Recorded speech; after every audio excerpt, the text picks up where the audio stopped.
Before moving to the details of our collaboration, I would like to give you an overview of the context in the country. Rampant poverty prevails in Mozambique. The country has a score of 181 in the 2019 Human Development Index ranking. And the country's vulnerability to climate change, which were demonstrated by the cyclones in 2019 and 21 as well. And the impact of the COVID pandemic and also the conflict in the northern part of the country. They further compound the vulnerabilities of most of the population, including for refugees, to economic shocks, fragility, and poverty as well. Maratane is the only camp in Mozambique hosting refugees and asylum seekers. The camp is located in the northern area, in an area that also endures the spillover effect of the conflict in Cabo Delgado.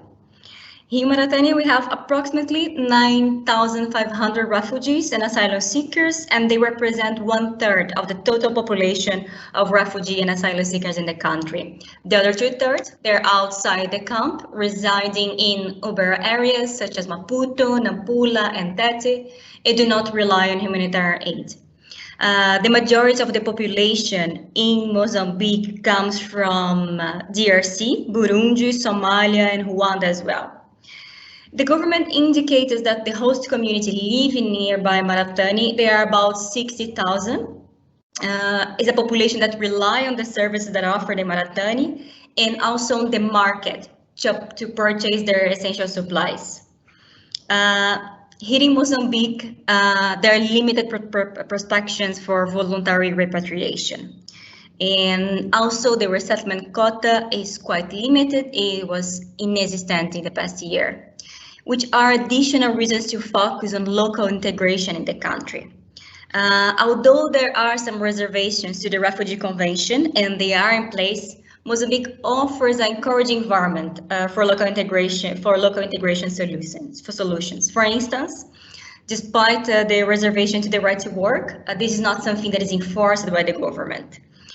The government support refugees by issuing declarations stating their right to work, including for the asylum seekers. And this is something we also take advantage within the program to promote wage employment opportunities and advocate for the inclusion of refugees in the workforce of the existing of the private sector actors here in Nampula district, but also in the other nearby districts. Although the reservations are not enforced, we continue advocating for the countries to lift them and ensure a legal and policy framework that is aligned with the practice that we have been taking place here. In the recent Global Refugee Forum, Mozambique pledged to continue implementing practices that contribute to a favorable environment towards local integration, which also includes the allocation of land. There are 2,000 of hectares that are allocated to Maratane, which also include the settlement, but 1,200 are dedicated to agricultural purposes. We have been promoting the framework of the Global Compact of Refugees and outreaching the development private sector partners to engage also other actors in innovative practice that enhance refugee self-reliance. In the country, we have mid and long-term economic prospects given to foreign investments that might accelerate development in the upcoming years. Social cohesion is something that is relatively strong here. And from our collaboration, we have been taking advantage of the close collaboration on the ground with WFP in many fronts, including joint donor appeals, joint assessment missions, and also AAP components. In terms of a broad overview of our program, we have here a multi-year and a multi-sector livelihoods program. Emmanuel, could you kindly move to the next one, please?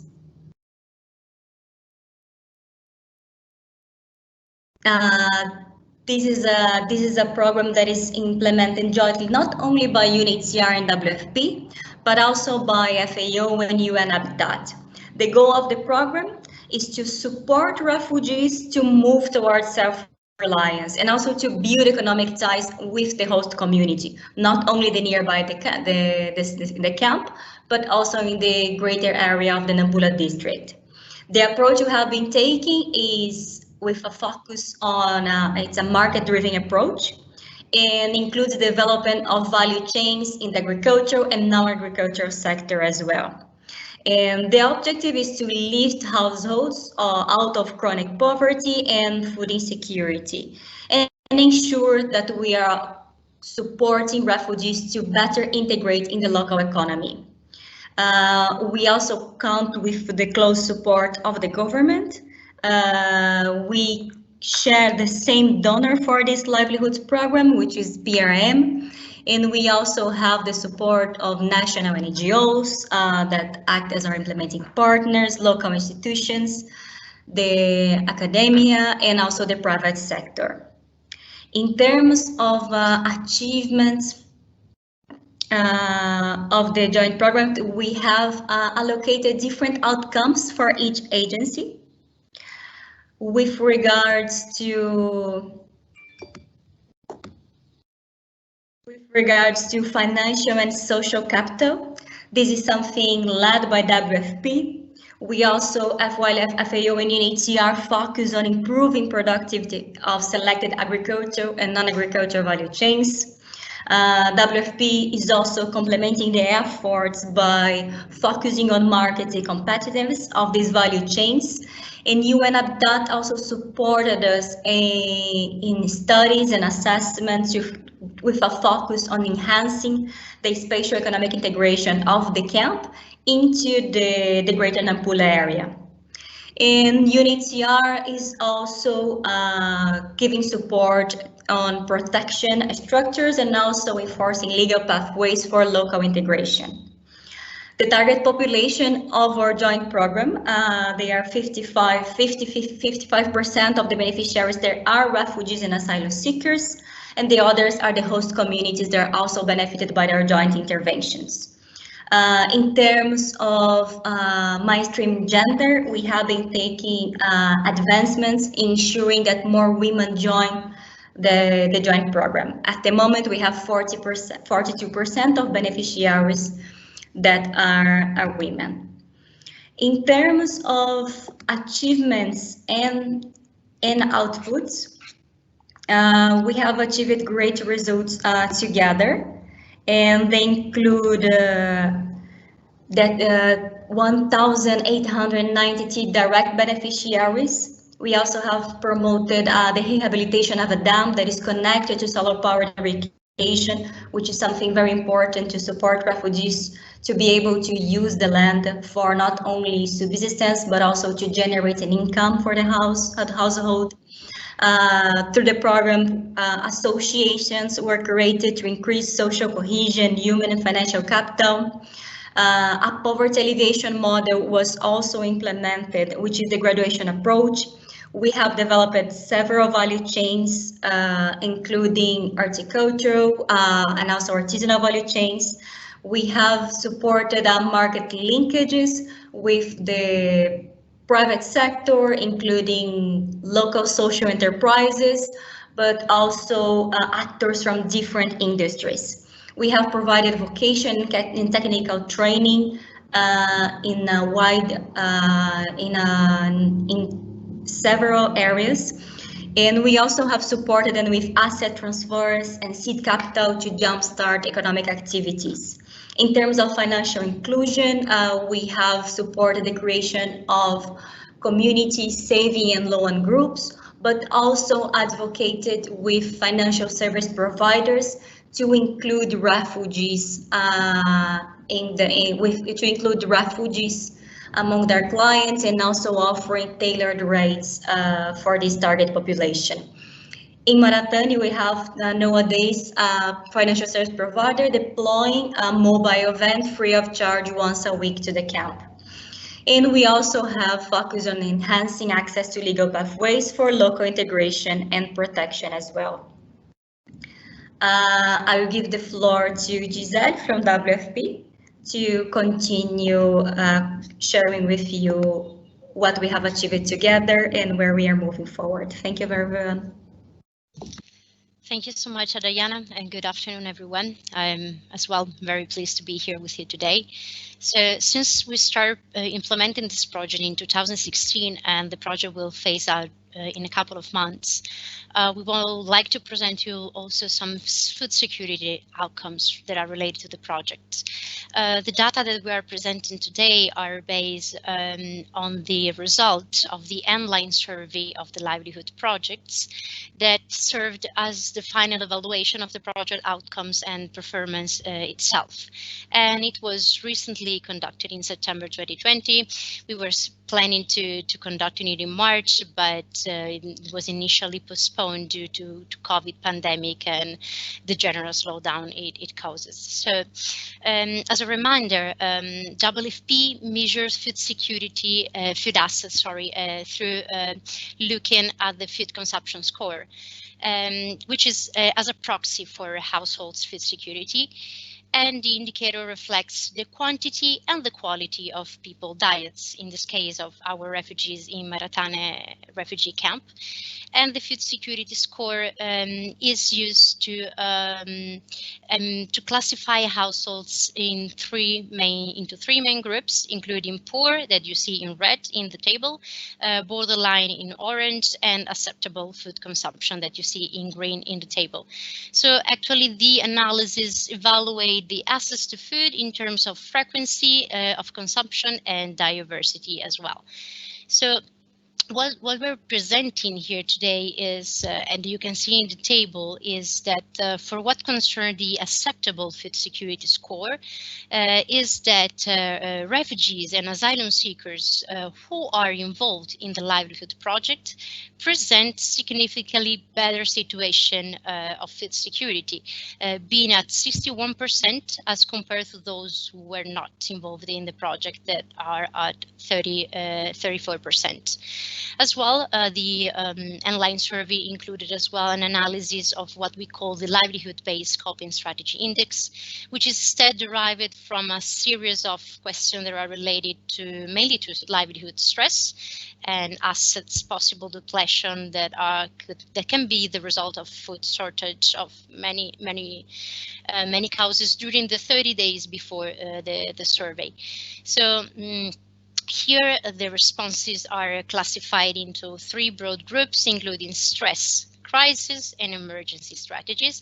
And what we have seen from the online survey result is that fewer refugees households who were involved in the livelihood project again applied crisis and emergency coping strategies.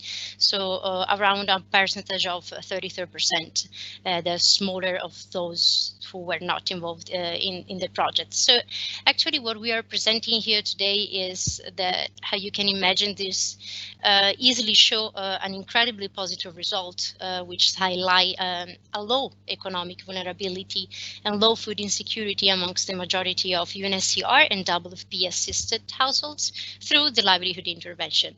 But it was also worth to mention here the impact of COVID-19 that was also assessed through the online survey, because unfortunately the majority of both refugees and livelihood and host community households stated that the livelihoods have been affected by the pandemic, and incomes of over 50% of the host community and refugees were affected.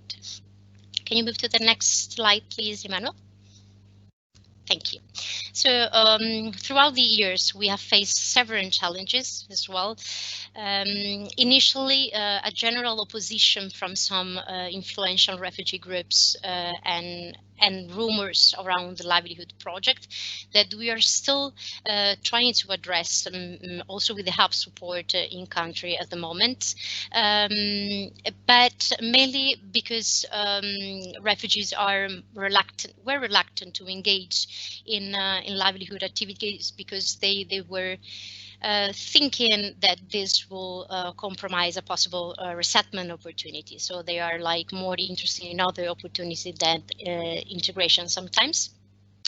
Another challenge that we have been facing is dependence on humanitarian assistance, and the online survey was also highlighting this, with a percentage of 93% of the refugees who are not involved in the livelihood project still depending on WFP assistance for cereals as main source. As well, microfinance institution. We experience some high interest raised and a kind of beneficiary economic fragility. This was quite challenging to create credit score for our refugees. And as well, we can say that we're been facing the challenge of limited natural resources like water scarcity that we try to mitigate, for example, with the construction of the dam, but there are sometimes things that are kind of our control and that we can partially influence. And last but not least, we still are two different agencies, and sometimes we do have different internal structures, for example, for what concerns procurement or budget management. And we do also have internal decision-making processes that are different, but we have been improving a lot throughout the time, trying to achieve an overall normalization in the intervention, even if we have faced, due to this reason, some sort of slowdowns in the past. Next slide, please.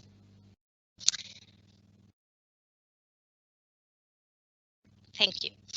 But the best part to present are the opportunities that we have been seeing with thanks to this intervention. The first is the increasing interest from donors to Maratane Refugee Camp and the regions, and additional donors are right now committing resources for projects supporting the refugee self-reliance and livelihood efforts. For example, Portugal, GIZ as well, Denmark, recently Japan, and also USAID. But even if we have not a second phase granted in terms of funding, we are really willing and we're doing our best for learning from this current experience and trying to get all the best to inform a possible second phase. This also because with the existing coordination that we have and the trust that we have between the two agencies, a potential further coordination will be much easier and much beneficial for our refugees and host community as well. Another opportunity was also secured 2,000 hectares of land. So right now land allocation mechanism are operational and have been also refined on an ongoing basis thanks to the support of the government of Mozambique and INAR in this case. And lastly, the monitoring and evaluation processes that we have put in place that have clearly created evidence. So we do have data nowadays to show the success in livelihood activities and how they should be linked to decreasing the levels of the humanitarian assistance and increase the self-reliance of refugees in a protracted situation like the one of Maratane Refugee Camp. Thank you.